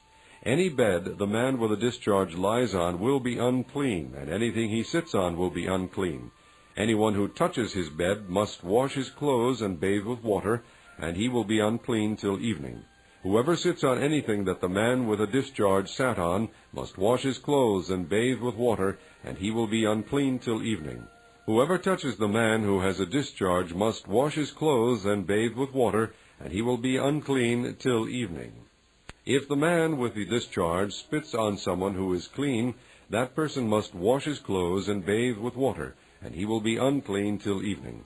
Everything the man sits on when riding will be unclean, and whoever touches any of the things that were under him will be unclean till evening. Whoever picks up those things must wash his clothes and bathe with water, and he will be unclean till evening. Anyone the man with a discharge touches without rinsing his hands with water must wash his clothes and bathe with water, and he will be unclean till evening. A clay pot that the man touches must be broken, and any wooden article is to be rinsed with water. When a man is cleansed from his discharge, he is to count off 7 days for his ceremonial cleansing. He must wash his clothes and bathe himself with fresh water, and he will be clean. On the 8th day he must take 2 doves or 2 young pigeons, and come before the Lord to the entrance to the tent of meeting, and give them to the priest. The priest is to sacrifice them, the one for a sin offering and the other for a burnt offering. In this way he will make atonement before the Lord for the man because of his discharge. When a man has an emission of semen, he must bathe his whole body with water, and he will be unclean till evening. Any clothing or leather that has semen on it must be washed with water, and it will be unclean till evening. When a man lies with a woman and there is an emission of semen, both must bathe with water, and they will be unclean till evening. When a woman has her regular flow of blood, the impurity of her monthly period will last 7 days, and anyone who touches her will be unclean till evening. Anything she lies on during her period will be unclean, and anything she sits on will be unclean. Whoever touches her bed must wash his clothes and bathe with water, and he will be unclean till evening. Whoever touches anything she sits on must wash his clothes and bathe with water, and he will be unclean till evening. Whether it is the bed or anything she was sitting on, when anyone touches it, he will be unclean till evening. If a man lies with her and her monthly flow touches him, he will be unclean for 7 days. Any bed he lies on will be unclean. When a woman has a discharge of blood for many days at a time other than her monthly period, or has a discharge that continues beyond her period, she will be unclean as long as she has the discharge, just as in the days of her period. Any bed she lies on while her discharge continues will be unclean, as is her bed during her monthly period, and anything she sits on will be unclean as during her period. Whoever touches them will be unclean. He must wash his clothes and bathe with water, and he will be unclean till evening. When she is cleansed from her discharge, she must count off 7 days, and after that she will be ceremonially clean. On the 8th day she must take 2 doves or 2 young pigeons and bring them to the priest at the entrance to the tent of meeting. The priest is to sacrifice one for a sin offering and the other for a burnt offering. In this way he will make atonement for her before the Lord for the uncleanness of her discharge. You must keep the Israelites separate from things that make them unclean, so they will not die in their uncleanness for defiling my dwelling place, which is among them. These are the regulations for a man with a discharge, for anyone made unclean by an emission of semen, for a woman in her monthly period, for a man or a woman with a discharge, and for a man who lies with a woman who is ceremonially unclean. Chapter 16. The Lord spoke to Moses after the death of the 2 sons of Aaron who died when they approached the Lord. The Lord said to Moses, "Tell your brother Aaron not to come whenever he chooses into the most holy place, behind the curtain in front of the atonement cover on the ark, or else he will die, because I appear in the cloud over the atonement cover." This is how Aaron is to enter the sanctuary area, with a young bull for a sin offering and a ram for a burnt offering. He is to put on the sacred linen tunic with linen undergarments next to his body. He is to tie the linen sash around him and put on the linen turban. These are sacred garments, so he must bathe himself with water before he puts them on. From the Israelite community he is to take 2 male goats for a sin offering and a ram for a burnt offering. Aaron is to offer the bull for his own sin offering to make atonement for himself and his household. Then he is to take the 2 goats and present them before the Lord at the entrance to the tent of meeting. He is to cast lots for the 2 goats, one lot for the Lord and the other for the scapegoat. Aaron shall bring the goat whose lot falls to the Lord and sacrifice it for a sin offering. But the goat chosen by lot as the scapegoat shall be presented alive before the Lord to be used for making atonement by sending it into the desert as a scapegoat. Aaron shall bring the bull for his own sin offering to make atonement for himself and his household, and he is to slaughter the bull for his own sin offering. He is to take a censer full of burning coals from the altar before the Lord, and 2 handfuls of finely ground fragrant incense, and take them behind the curtain. He is to put the incense on the fire before the Lord, and the smoke of the incense will conceal the atonement cover above the testimony, so that he will not die. He is to take some of the bull's blood, and with his finger sprinkle it on the front of the atonement cover. Then he shall sprinkle some of it with his finger 7 times before the atonement cover. He shall then slaughter the goat for the sin offering for the people, and take its blood behind the curtain, and do with it as he did with the bull's blood. He shall sprinkle it on the atonement cover and in front of it. In this way he will make atonement for the most holy place, because of the uncleanness and rebellion of the Israelites, whatever their sins have been. He is to do the same for the tent of meeting, which is among them in the midst of their uncleanness. No one is to be in the tent of meeting from the time Aaron goes in to make atonement in the most holy place until he comes out, having made atonement for himself, his household, and the whole community of Israel. Then he shall come out to the altar that is before the Lord, and make atonement for it. He shall take some of the bull's blood and some of the goat's blood, and put it on all the horns of the altar. He shall sprinkle some of the blood on it with his finger 7 times, to cleanse it and to consecrate it from the uncleanness of the Israelites. When Aaron has finished making atonement for the most holy place, the tent of meeting and the altar, he shall bring forward the live goat. He is to lay both hands on the head of the live goat, and confess over it all the wickedness and rebellion of the Israelites, all their sins, and put them on the goat's head. He shall send the goat away into the desert in the care of a man appointed for the task. The goat will carry on itself all their sins to a solitary place, and the man shall release it in the desert. Then Aaron is to go into the tent of meeting, and take off the linen garments he put on before he entered the most holy place, and he is to leave them there. He shall bathe himself with water in a holy place, and put on his regular garments. Then he shall come out and sacrifice the burnt offering for himself, and the burnt offering for the people, to make atonement for himself and for the people. He shall also burn the fat of the sin offering on the altar. The man who releases the goat as a scapegoat must wash his clothes and bathe himself with water. Afterward he may come into the camp. The bull and the goat for the sin offerings, whose blood was brought into the most holy place to make atonement, must be taken outside the camp. Their hides, flesh, and offal are to be burned up. The man who burns them must wash his clothes and bathe himself with water. Afterward he may come into the camp. This is to be a lasting ordinance for you.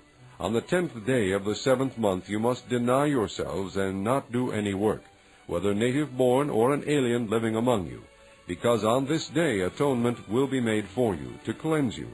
Then before the Lord you will be clean from all your sins. It is a Sabbath of rest, and you must deny yourselves. It is a lasting ordinance. The priest who is anointed and ordained to succeed his father as high priest is to make atonement. He is to put on the sacred linen garments and make atonement for the most holy place, for the tent of meeting and the altar, and for the priests and all the people of the community. This is to be a lasting ordinance for you. Atonement is to be made once a year for all the sins of the Israelites. And it was done as the Lord commanded Moses. Chapter 17. The Lord said to Moses, Speak to Aaron and his sons and to all the Israelites, and say to them, This is what the Lord has commanded. Any Israelite who sacrifices an ox, a lamb, or a goat in the camp or outside of it, instead of bringing it to the entrance to the tent of meeting, to present it as an offering to the Lord in front of the tabernacle of the Lord, that man shall be considered guilty of bloodshed. He has shed blood and must be cut off from his people. This is so the Israelites will bring to the Lord the sacrifices they are now making in the open fields. They must bring them to the priest, that is, to the Lord, at the entrance to the tent of meeting, and sacrifice them as fellowship offerings. The priest is to sprinkle the blood against the altar of the Lord at the entrance to the tent of meeting, and burn the fat as an aroma pleasing to the Lord. They must no longer offer any of their sacrifices to the goat idols to whom they prostitute themselves. This is to be a lasting ordinance for them and for the generations to come. Say to them, Any Israelite or any alien living among them who offers a burnt offering or sacrifice, and does not bring it to the entrance to the tent of meeting to sacrifice it to the Lord, that man must be cut off from his people. Any Israelite or any alien living among them who eats any blood, I will set my face against that person who eats blood, and will cut him off from his people. For the life of a creature is in the blood, and I have given it to you to make atonement for yourselves on the altar. It is the blood that makes atonement for one's life. Therefore I say to the Israelites, None of you may eat blood, nor may an alien living among you eat blood. Any Israelite or any alien living among you who hunts any animal or bird that may be eaten must drain out the blood and cover it with earth, because the life of every creature is its blood. That is why I have said to the Israelites, you must not eat the blood of any creature, because the life of every creature is its blood. Anyone who eats it must be cut off. Anyone, whether native-born or alien, who eats anything found dead or torn by wild animals must wash his clothes and bathe with water, and he will be ceremonially unclean till evening. Then he will be clean. But if he does not wash his clothes and bathe himself, he will be held responsible. Chapter 18. The Lord said to Moses, Speak to the Israelites and say to them, I am the Lord your God. You must not do as they do in Egypt, where you used to live, and you must not do as they do in the land of Canaan, where I am bringing you. Do not follow their practices. You must obey my laws, and be careful to follow my decrees. I am the Lord your God. Keep my decrees and laws, for the man who obeys them will live by them. I am the Lord.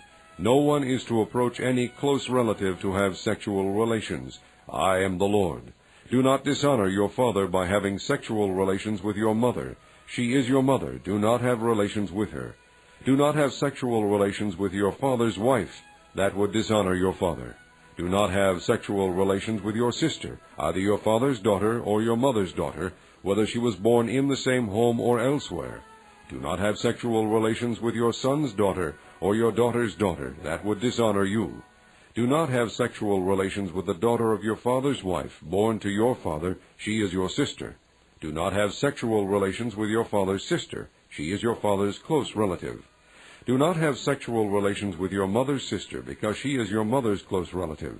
Do not dishonor your father's brother by approaching his wife to have sexual relations. She is your aunt. Do not have sexual relations with your daughter-in-law. She is your son's wife. Do not have relations with her. Do not have sexual relations with your brother's wife. That would dishonor your brother. Do not have sexual relations with both a woman and her daughter. Do not have sexual relations with either her son's daughter or her daughter's daughter. They are her close relatives. That is wickedness. Do not take your wife's sister as a rival wife and have sexual relations with her while your wife is living. Do not approach a woman to have sexual relations during the uncleanness of her monthly period. Do not have sexual relations with your neighbor's wife and defile yourself with her. Do not give any of your children to be sacrificed to Molech, for you must not profane the name of your God. I am the Lord. Do not lie with a man as one lies with a woman. That is detestable. Do not have sexual relations with an animal and defile yourself with it. A woman must not present herself to an animal to have sexual relations with it. That is a perversion. Do not defile yourselves in any of these ways, because this is how the nations that I am going to drive out before you became defiled. Even the land was defiled, so I punished it for its sin, and the land vomited out its inhabitants. But you must keep my decrees and my laws. The native-born and the aliens living among you must not do any of these detestable things, for all these things were done by the people who lived in the land before you, and the land became defiled. And if you defile the land, it will vomit you out, as it vomited out the nations that were before you. Everyone who does any of these detestable things, such persons must be cut off from their people. Keep my requirements, and do not follow any of the detestable customs that were practiced before you came, and do not defile yourselves with them. I am the Lord your God. Chapter 19. The Lord said to Moses, Speak to the entire assembly of Israel, and say to them, Be holy, because I, the Lord your God, am holy. Each of you must respect his mother and father, and you must observe my Sabbaths. I am the Lord your God. Do not turn to idols or make gods of cast metal for yourselves. I am the Lord your God. When you sacrifice a fellowship offering to the Lord, sacrifice it in such a way that it will be accepted on your behalf. It shall be eaten on the day you sacrifice it, or on the next day. Anything left over until the third day must be burned up. If any of it is eaten on the third day, it is impure and will not be accepted. Whoever eats it will be held responsible because he has desecrated what is holy to the Lord. That person must be cut off from his people. When you reap the harvest of your land, do not reap to the very edges of your field, or gather the gleanings of your harvest. Do not go over your vineyard a second time, or pick up the grapes that have fallen. Leave them for the poor and the alien. I am the Lord your God. Do not steal, do not lie. Do not deceive one another. Do not swear falsely by my name, and so profane the name of your God. I am the Lord. Do not defraud your neighbor or rob him. Do not hold back the wages of a hired man overnight. Do not curse the deaf or put a stumbling block in front of the blind, but fear your God. I am the Lord. Do not pervert justice. Do not show partiality to the poor or favoritism to the great, but judge your neighbor fairly. Do not go about spreading slander among your people. Do not do anything that endangers your neighbor's life. I am the Lord. Do not hate your brother in your heart. Rebuke your neighbor frankly, so you will not share in his guilt.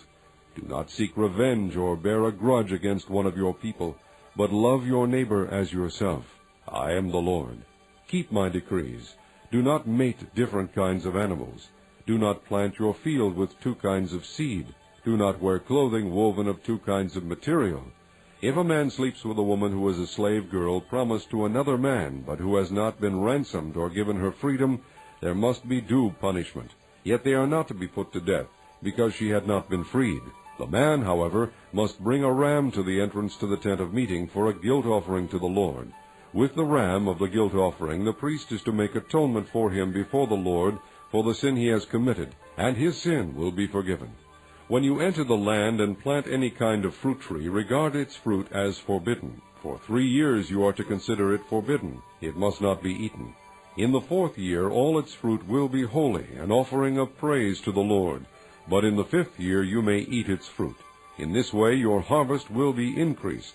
I am the Lord your God. Do not eat any meat with the blood still in it. Do not practice divination or sorcery. Do not cut the hair at the sides of your head or clip off the edges of your beard.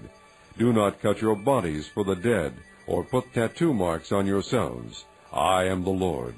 Do not degrade your daughter by making her a prostitute, or the land will turn to prostitution and be filled with wickedness. Observe my Sabbaths and have reverence for my sanctuary. I am the Lord. Do not turn to mediums or seek out spiritists, for you will be defiled by them. I am the Lord your God. Rise in the presence of the aged, show respect for the elderly, and revere your God. I am the Lord. When an alien lives with you in your land, do not mistreat him. The alien living with you must be treated as one of your native born. Love him as yourself, for you were aliens in Egypt. I am the Lord your God. Do not use dishonest standards when measuring length, weight, or quantity. Use honest scales and honest weights, an honest ephah and an honest hin. I am the Lord your God who brought you out of Egypt. Keep all my decrees and all my laws and follow them. I am the Lord. Chapter 20. The Lord said to Moses, Say to the Israelites, Any Israelite or any alien living in Israel who gives any of his children to Molech must be put to death. The people of the community are to stone him. I will set my face against that man, and I will cut him off from his people. For by giving his children to Molech, he has defiled my sanctuary and profaned my holy name. If the people of the community close their eyes when that man gives one of his children to Molech, and they fail to put him to death, I will set my face against that man and his family, and will cut off from their people both him and all who follow him in prostituting themselves to Molech. I will set my face against the person who turns to mediums and spiritists to prostitute himself by following them, and I will cut him off from his people. Consecrate yourselves and be holy, because I am the Lord your God. Keep my decrees and follow them. I am the Lord who makes you holy. If anyone curses his father or mother, he must be put to death. He has cursed his father or his mother, and his blood will be on his own head. If a man commits adultery with another man's wife, with the wife of his neighbor, both the adulterer and the adulteress must be put to death. If a man sleeps with his father's wife, he has dishonored his father. Both the man and the woman must be put to death. Their blood will be on their own heads. If a man sleeps with his daughter-in-law, both of them must be put to death. What they have done is a perversion. Their blood will be on their own heads. If a man lies with a man as one lies with a woman, both of them have done what is detestable. They must be put to death. Their blood will be on their own heads. If a man marries both a woman and her mother, it is wicked. Both he and they must be burned in the fire, so that no wickedness will be among you. If a man has sexual relations with an animal, he must be put to death, and you must kill the animal. If a woman approaches an animal to have sexual relations with it, kill both the woman and the animal. They must be put to death. Their blood will be on their own heads. If a man marries his sister, the daughter of either his father or his mother, and they have sexual relations, it is a disgrace. They must be cut off before the eyes of their people. He has dishonored his sister and will be held responsible. If a man lies with a woman during her monthly period and has sexual relations with her, he has exposed the source of her flow, and she has also uncovered it. Both of them must be cut off from the people. Do not have sexual relations with the sister of either your mother or your father, for that would dishonor a close relative. Both of you would be held responsible. If a man sleeps with his aunt, he has dishonored his uncle. They will be held responsible. They will die childless. If a man marries his brother's wife, it is an act of impurity. He has dishonored his brother. They will be childless.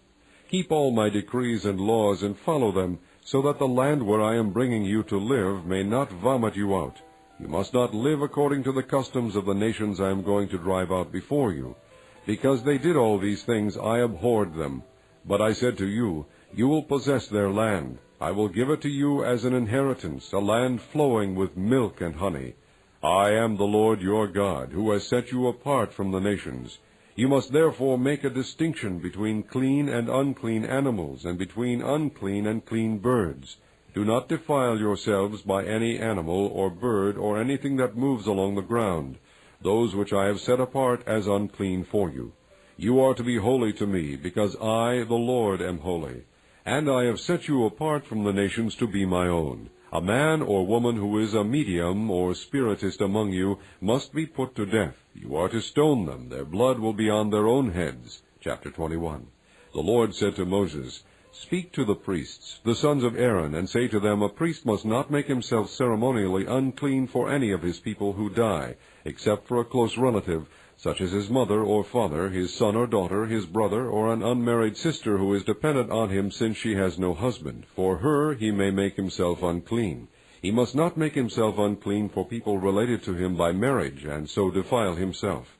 Priests must not shave their heads or shave off the edges of their beards or cut their bodies. They must be holy to their God, and must not profane the name of their God. Because they present the offerings made to the Lord by fire, the food of their God, they are to be holy. They must not marry women defiled by prostitution or divorced from their husbands, because priests are holy to their God. Regard them as holy, because they offer up the food of your God. Consider them holy, because I, the Lord, am holy, I who make you holy. If a priest's daughter defiles herself by becoming a prostitute, she disgraces her father. She must be burned in the fire.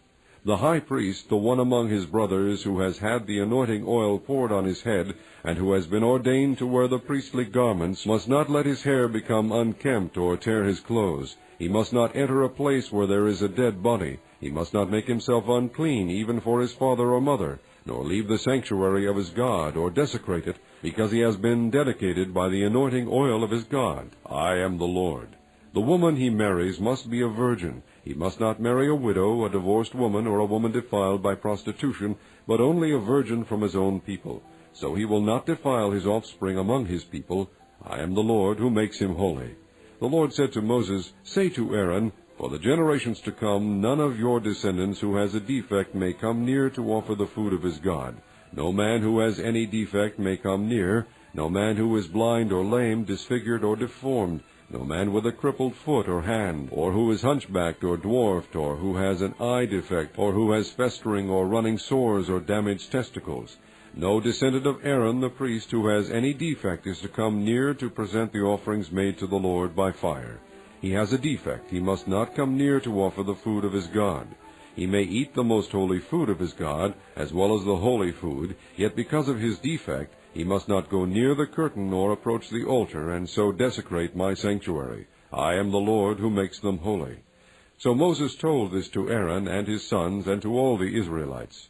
Chapter 22. The Lord said to Moses, Tell Aaron and his sons to treat with respect the sacred offerings the Israelites consecrate to me, so they will not profane my holy name. I am the Lord. Say to them, For the generations to come, if any of your descendants is ceremonially unclean and yet comes near the sacred offerings that the Israelites consecrate to the Lord, that person must be cut off from my presence. I am the Lord. If a descendant of Aaron has an infectious skin disease or a bodily discharge, he may not eat the sacred offerings until he is cleansed. He will also be unclean if he touches something defiled by a corpse, or by anyone who has an emission of semen, or if he touches any crawling thing that makes him unclean, or any person who makes him unclean, whatever the uncleanness may be. The one who touches any such thing will be unclean till evening. He must not eat any of the sacred offerings unless he has bathed himself with water. When the sun goes down, he will be clean, and after that he may eat the sacred offerings, for they are his food. He must not eat anything found dead or torn by wild animals, and so become unclean through it. I am the Lord.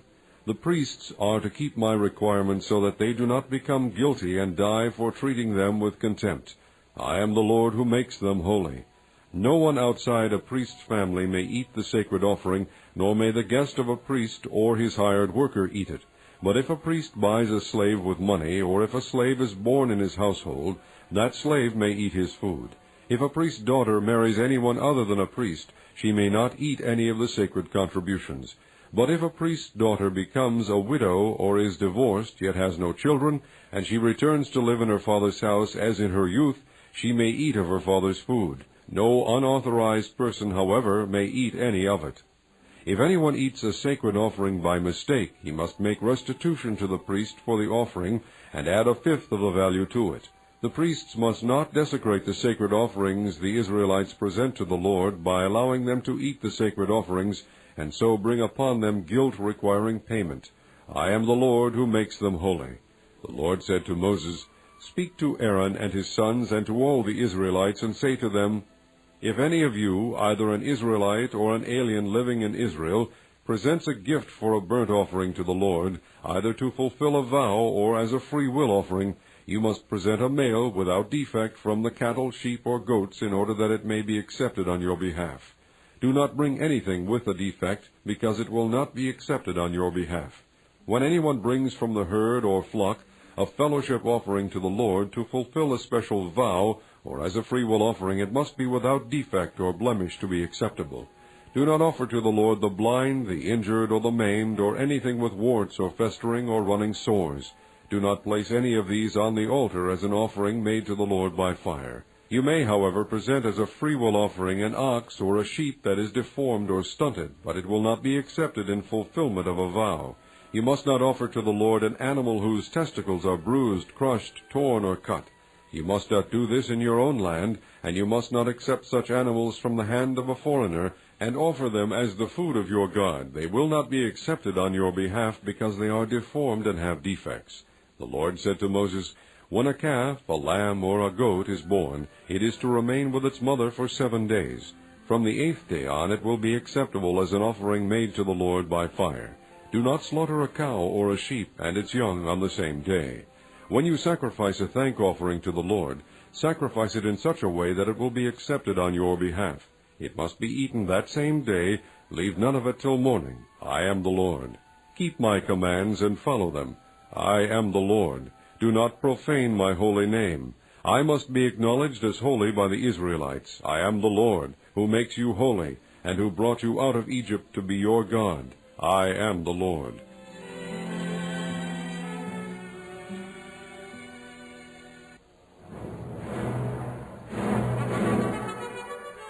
Chapter 23. The Lord said to Moses, Speak to the Israelites, and say to them, These are my appointed feasts, the appointed feasts of the Lord, which you are to proclaim as sacred assemblies. There are 6 days when you may work, but the 7th day is a Sabbath of rest, a day of sacred assembly. You are not to do any work. Wherever you live, it is a Sabbath to the Lord. These are the Lord's appointed feasts, the sacred assemblies you are to proclaim at their appointed times. The Lord's Passover begins at twilight on the 14th day of the first month. On the 15th day of that month, the Lord's feast of unleavened bread begins. For 7 days you must eat bread made without yeast. On the first day hold a sacred assembly and do no regular work. For 7 days present an offering made to the Lord by fire. And on the 7th day hold a sacred assembly and do no regular work. The Lord said to Moses, Speak to the Israelites and say to them, When you enter the land I am going to give you, and you reap its harvest, bring to the priest a sheaf of the first grain you harvest. He is to wave the sheaf before the Lord, so it will be accepted on your behalf. The priest is to wave it on the day after the Sabbath. On the day you wave the sheaf, you must sacrifice as a burnt offering to the Lord a lamb a year old without defect, together with its grain offering of 2/10 of an ephah of fine flour mixed with oil, an offering made to the Lord by fire, a pleasing aroma, and its drink offering of 1/4 of a hin of wine. You must not eat any bread, or roasted or new grain, until the very day you bring this offering to your God. This is to be a lasting ordinance for the generations to come, wherever you live. From the day after the Sabbath, the day you brought the sheaf of the wave offering, count off 7 full weeks. Count off 50 days up to the day after the 7th Sabbath, and then present an offering of new grain to the Lord. From wherever you live, bring 2 loaves made of 2/10 of an ephah of fine flour, baked with yeast, as a wave offering of first fruits to the Lord. Present with this bread 7 male lambs, each a year old and without defect, 1 young bull and 2 rams. They will be a burnt offering to the Lord, together with their grain offerings and drink offerings, an offering made by fire, an aroma pleasing to the Lord. Then sacrifice 1 male goat for a sin offering, and 2 lambs, each a year old, for a fellowship offering. The priest is to wave the 2 lambs before the Lord as a wave offering, together with the bread of the first fruits. They are a sacred offering to the Lord for the priest. On that same day you are to proclaim a sacred assembly and do no regular work. This is to be a lasting ordinance for the generations to come, wherever you live. When you reap the harvest of your land, do not reap to the very edges of your field, or gather the gleanings of your harvest. Leave them for the poor and the alien. I am the Lord your God. The Lord said to Moses, "Say to the Israelites, on the first day of the 7th month you are to have a day of rest, a sacred assembly commemorated with trumpet blasts. Do no regular work, but present an offering made to the Lord by fire." The Lord said to Moses, "The 10th day of this 7th month is the Day of Atonement. Hold a sacred assembly and deny yourselves, and present an offering made to the Lord by fire. Do no work on that day, because it is the Day of Atonement, when atonement is made for you before the Lord your God. Anyone who does not deny himself on that day must be cut off from his people. I will destroy from among his people anyone who does any work on that day. You shall do no work at all. This is to be a lasting ordinance for the generations to come, wherever you live. It is a Sabbath of rest for you, and you must deny yourselves. From the evening of the 9th day of the month until the following evening you are to observe your Sabbath." The Lord said to Moses, "Say to the Israelites, on the 15th day of the 7th month the Lord's Feast of Tabernacles begins, and it lasts for 7 days. The first day is a sacred assembly. Do no regular work. For 7 days present offerings made to the Lord by fire, and on the 8th day hold a sacred assembly, and present an offering made to the Lord by fire. It is the closing assembly. Do no regular work. These are the Lord's appointed feasts, which you are to proclaim as sacred assemblies for bringing offerings made to the Lord by fire, the burnt offerings and grain offerings, sacrifices and drink offerings required for each day. These offerings are in addition to those for the Lord's Sabbath, and in addition to your gifts and whatever you have vowed, and all the freewill offerings you give to the Lord. So, beginning with the 15th day of the 7th month, after you have gathered the crops of the land, celebrate the festival to the Lord for 7 days. The first day is a day of rest, and the 8th day also is a day of rest. On the first day you are to take choice fruit from the trees, and palm fronds, leafy branches and poplars, and rejoice before the Lord your God for 7 days. Celebrate this as a festival to the Lord for 7 days each year. This is to be a lasting ordinance for the generations to come. Celebrate it in the 7th month. Live in booths for 7 days. All native-born Israelites are to live in booths, so your descendants will know that I had the Israelites live in booths when I brought them out of Egypt. I am the Lord your God." So Moses announced to the Israelites the appointed feasts of the Lord. Chapter 24. The Lord said to Moses, "Command the Israelites to bring you clear oil of pressed olives for the light, so that the lamps may be kept burning continually. Outside the curtain of the testimony in the tent of meeting, Aaron is to tend the lamps before the Lord from evening till morning continually. This is to be a lasting ordinance for the generations to come. The lamps on the pure gold lampstand before the Lord must be tended continually. Take fine flour and bake 12 loaves of bread, using 2/10 of an ephah for each loaf. Set them in 2 rows, 6 in each row, on the table of pure gold before the Lord. Along each row put some pure incense as a memorial portion to represent the bread and to be an offering made to the Lord by fire. This bread is to be set out before the Lord regularly, Sabbath after Sabbath, on behalf of the Israelites as a lasting covenant. It belongs to Aaron and his sons, who are to eat it in a holy place, because it is a most holy part of their regular share of the offerings made to the Lord by fire. Now the son of an Israelite mother and an Egyptian father went out among the Israelites, and a fight broke out in the camp between him and an Israelite. The son of the Israelite woman blasphemed the name with a curse, so they brought him to Moses. His mother's name was Shelomith, the daughter of Dibri the Danite. They put him in custody until the will of the Lord should be made clear to them. Then the Lord said to Moses, "Take the blasphemer outside the camp. All those who heard him are to lay their hands on his head, and the entire assembly is to stone him. Say to the Israelites, if anyone curses his God, he will be held responsible. Anyone who blasphemes the name of the Lord must be put to death. The entire assembly must stone him. Whether an alien or native-born, when he blasphemes the name, he must be put to death. If anyone takes the life of a human being, he must be put to death. Anyone who takes the life of someone's animal must make restitution, life for life. If anyone injures his neighbor, whatever he has done must be done to him, fracture for fracture, eye for eye, tooth for tooth. As he has injured the other, so he is to be injured. Whoever kills an animal must make restitution, but whoever kills a man must be put to death. You are to have the same law for the alien and the native-born. I am the Lord your God." Then Moses spoke to the Israelites, and they took the blasphemer outside the camp and stoned him. The Israelites did as the Lord commanded Moses. Chapter 25.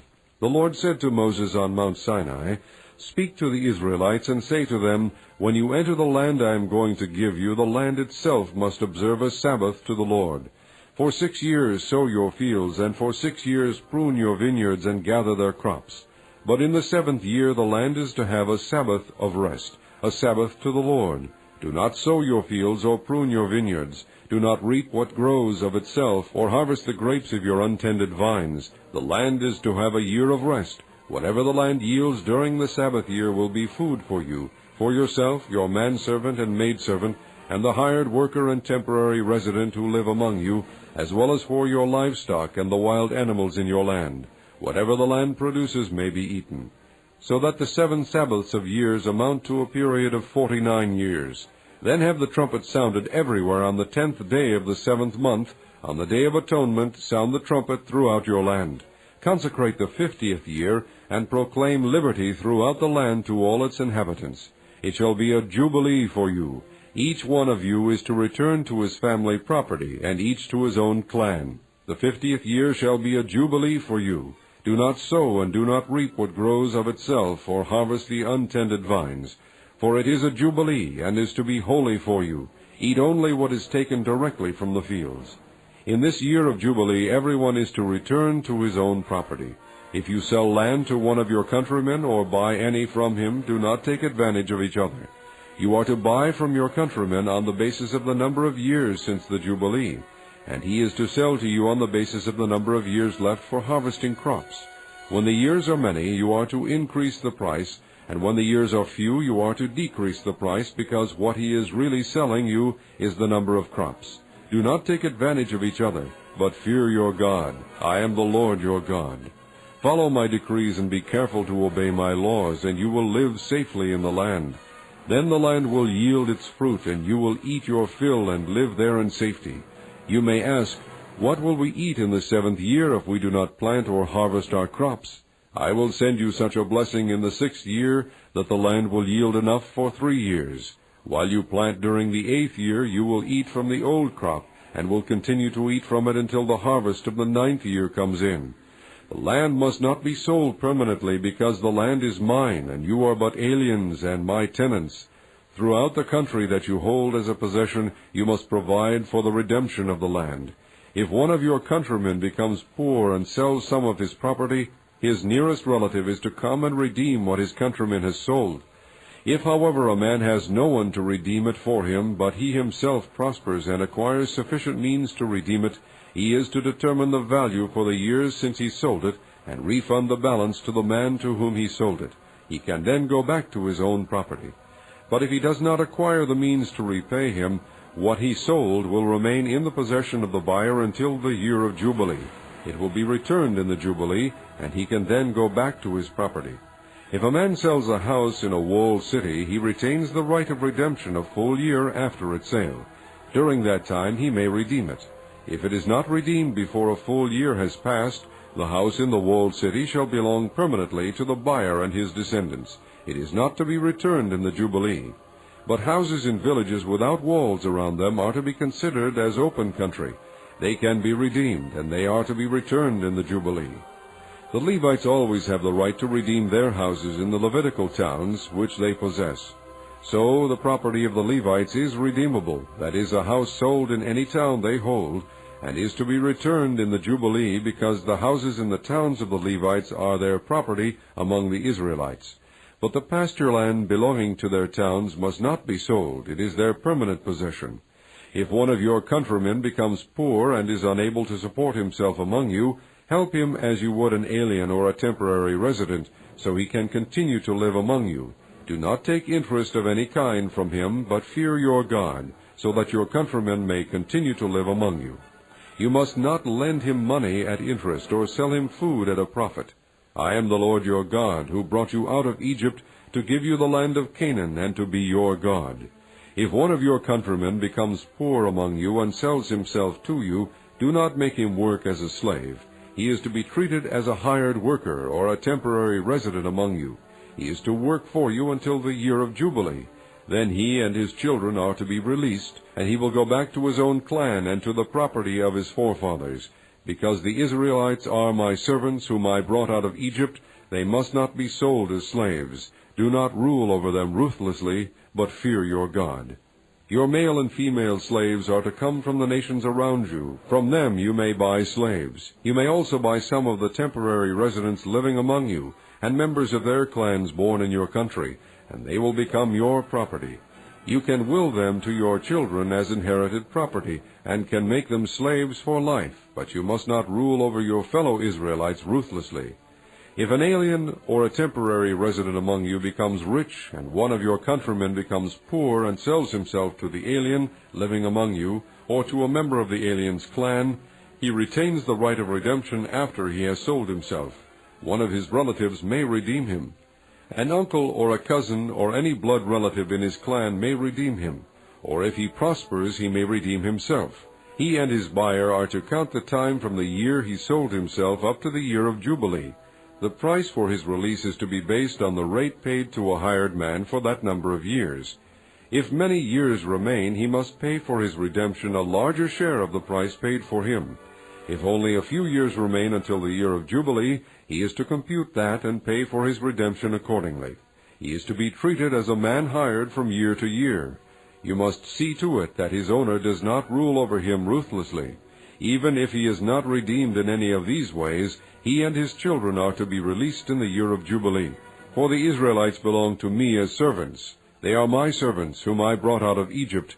I am the Lord your God. Chapter 26. Do not make idols or set up an image or a sacred stone for yourselves, and do not place a carved stone in your land to bow down before it. I am the Lord your God. Observe my Sabbaths and have reverence for my sanctuary. I am the Lord. If you follow my decrees and are careful to obey my commands, I will send you rain in its season, and the ground will yield its crops, and the trees of the field their fruit. Your threshing will continue until grape harvest, and the grape harvest will continue until planting, and you will eat all the food you want and live in safety in your land. I will grant peace in the land, and you will lie down, and no one will make you afraid. I will remove savage beasts from the land, and the sword will not pass through your country. You will pursue your enemies, and they will fall by the sword before you. 5 of you will chase 100, and 100 of you will chase 10,000, and your enemies will fall by the sword before you. I will look on you with favor, and make you fruitful, and increase your numbers, and I will keep my covenant with you. You will still be eating last year's harvest when you will have to move it out to make room for the new. I will put my dwelling place among you, and I will not abhor you. I will walk among you, and be your God, and you will be my people. I am the Lord your God, who brought you out of Egypt, so that you would no longer be slaves to the Egyptians. I broke the bars of your yoke, and enabled you to walk with heads held high. But if you will not listen to me and carry out all these commands, and if you reject my decrees and abhor my laws, and fail to carry out all my commands, and so violate my covenant, then I will do this to you. I will bring upon you sudden terror, wasting diseases, and fever that will destroy your sight and drain away your life. You will plant seed in vain, because your enemies will eat it. I will set my face against you, so that you will be defeated by your enemies. Those who hate you will rule over you, and you will flee even when no one is pursuing you. If after all this you will not listen to me, I will punish you for your sins 7 times over. I will break down your stubborn pride, and make the sky above you like iron, and the ground beneath you like bronze. Your strength will be spent in vain, because your soil will not yield its crops, nor will the trees of the land yield their fruit. If you remain hostile toward me and refuse to listen to me, I will multiply your affliction 7 times over, as your sins deserve. I will send wild animals against you, and they will rob you of your children, destroy your cattle, and make you so few in number that your roads will be deserted. If in spite of these things you do not accept my correction, but continue to be hostile toward me, I myself will be hostile toward you, and will afflict you for your sin 7 times over. And I will bring the sword upon you to avenge the breaking of the covenant. When you withdraw into your cities, I will send a plague among you, and you will be given into enemy hands. When I cut off your supply of bread, 10 women will be able to bake your bread in 1 oven, and they will dole out the bread by weight. You will eat, but you will not be satisfied. If in spite of this you still do not listen to me, but continue to be hostile toward me, then in my anger I will be hostile toward you, and I myself will punish you for your sins 7 times over. You will eat the flesh of your sons and the flesh of your daughters. I will destroy your high places, cut down your incense altars, and pile your dead bodies on the lifeless forms of your idols, and I will abhor you. I will turn your cities into ruins and lay waste your sanctuaries, and I will take no delight in the pleasing aroma of your offerings. I will lay waste the land, so that your enemies who live there will be appalled. I will scatter you among the nations, and will draw out my sword and pursue you. Your land will be laid waste, and your cities will lie in ruins. Then the land will enjoy its Sabbath years all the time that it lies desolate, and you are in the country of your enemies. Then the land will rest and enjoy its Sabbaths. All the time that it lies desolate, the land will have the rest it did not have during the Sabbaths you lived in it. As for those of you who are left, I will make their hearts so fearful in the lands of their enemies that the sound of a wind-blown leaf will put them to flight. They will run as though fleeing from the sword, and they will fall, even though no one is pursuing them. They will stumble over one another as though fleeing from the sword, even though no one is pursuing them. So you will not be able to stand before your enemies. You will perish among the nations. The land of your enemies will devour you. Those of you who are left will waste away in the lands of their enemies because of their sins. Also because of their fathers' sins they will waste away. But if they will confess their sins and the sins of their fathers, their treachery against me and their hostility toward me, which made me hostile toward them, so that I sent them into the land of their enemies, then, when their uncircumcised hearts are humbled and they pay for their sin, I will remember my covenant with Jacob, and my covenant with Isaac, and my covenant with Abraham, and I will remember the land. For the land will be deserted by them, and will enjoy its Sabbaths while it lies desolate without them. They will pay for their sins because they rejected my laws and abhorred my decrees. Yet in spite of this, when they are in the land of their enemies, I will not reject them or abhor them so as to destroy them completely, breaking my covenant with them. I am the Lord their God. But for their sake I will remember the covenant with their ancestors whom I brought out of Egypt in the sight of the nations to be their God. I am the Lord. These are the decrees, the laws, and the regulations that the Lord established on Mount Sinai between himself and the Israelites through Moses. Chapter 27. The Lord said to Moses, Speak to the Israelites and say to them, If anyone makes a special vow to dedicate persons to the Lord by giving equivalent values, set the value of a male between the ages of 20 and 60 at 50 shekels of silver, according to the sanctuary shekel, and if it is a female, set her value at 30 shekels. If it is a person between the ages of 5 and 20, set the value of a male at 20 shekels, and a female at 10 shekels. If it is a person between 1 month and 5 years, set the value of a male at 5 shekels of silver, and that of a female at 3 shekels of silver. If it is a person 60 years old or more, set the value of a male at 15 shekels, and of a female at 10 shekels. If anyone making the vow is too poor to pay the specified amount, he is to present the person to the priest, who will set the value for him according to what the man making the vow can afford. If what he vowed is an animal that is acceptable as an offering to the Lord, such an animal given to the Lord becomes holy. He must not exchange it or substitute a good one for a bad one, or a bad one for a good one. If he should substitute one animal for another, both it and the substitute become holy. If what he vowed is a ceremonially unclean animal, one that is not acceptable as an offering to the Lord, the animal must be presented to the priest, who will judge its quality as good or bad. Whatever value the priest then sets, that is what it will be. If the owner wishes to redeem the animal, he must add a fifth of its value. If a man dedicates his house as something holy to the Lord, the priest will judge its quality as good or bad. Whatever value the priest then sets, so it will remain. If the man who dedicates his house redeems it, he must add a fifth to its value, and the house will again become his. If a man dedicates to the Lord part of his family land, its value is to be set according to the amount of seed required for it, 50 shekels of silver to a homer of barley seed. If he dedicates his field during the year of Jubilee, the value that has been set remains. But if he dedicates his field after the Jubilee, the priest will determine the value according to the number of years that remain until the next year of Jubilee, and its set value will be reduced. If the man who dedicates the field wishes to redeem it, he must add a fifth to its value, and the field will again become his. If, however, he does not redeem the field, or if he has sold it to someone else, it can never be redeemed. When the field is released in the Jubilee, it will become holy, like a field devoted to the Lord. It will become the property of the priests. If a man dedicates to the Lord a field he has bought, which is not part of his family land, the priest will determine its value up to the year of Jubilee, and the man must pay its value on that day as something holy to the Lord. In the year of Jubilee, the field will revert to the person from whom he bought it, the one whose land it was. Every value is to be set according to the sanctuary shekel, 20 gerahs to the shekel. No one, however, may dedicate the firstborn of an animal, since the firstborn already belongs to the Lord. Whether an ox or a sheep, it is the Lord's. If it is one of the unclean animals, he may buy it back at its set value, adding a fifth of the value to it. If he does not redeem it, it is to be sold at its set value. But nothing that a man owns and devotes to the Lord, whether man or animal or family land, may be sold or redeemed. Everything so devoted is most holy to the Lord. No person devoted to destruction may be ransomed. He must be put to death.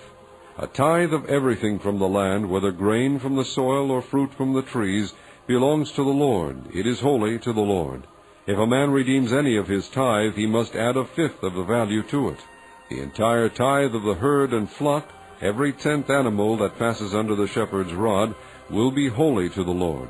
He must not pick out the good from the bad or make any substitution. If he does make a substitution, both the animal and its substitute become holy and cannot be redeemed. These are the commands the Lord gave Moses on Mount Sinai for the Israelites.